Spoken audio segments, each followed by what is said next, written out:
Assalamualaikum бауырларым. Мен мына Тайсон менен Макнили дегеннің боксын әдейі интернеттен скачать етіп алдым да, бір емес бірнеше рет жақсылап қарап шықтым. Бұл жарыс 19 августта болған 1995 жылы. Майк Тайсон мен Питер Макнилидің арасында болған. Егер осы боксты жақсылап тұрып қарайтын болсаңыздар, онда сіздер көрерменді көрер едіңіздер. Осы боксты өзінің қолындағы смартфонына түсіріп отырған. Бұл 95 жыл болған нәрсе.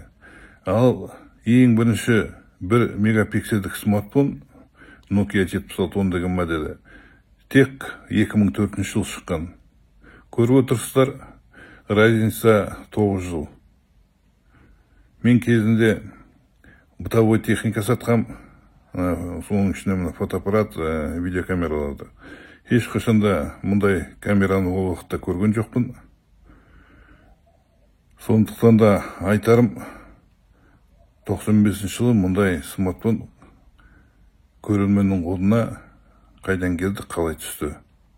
Кейбір адамдар ойлайды, мұны уақытта көшіп аралап жүретін адамдар деп, орысша айтқанда путешествие во времени дейді. Бір жағынан ойлайсың, егер осындай путешествие во времени болатын болса, Тайсонның боксын неменеге ол смартфонға түсіріп жатыр, керек болса интернеттен де шығарып көріп алуға болар ғой деп. Не болса да өздеріңіз ойлап көріңіздер, өздеріңіз шешім қабылдаңыздар. Аллах бәрін білуші.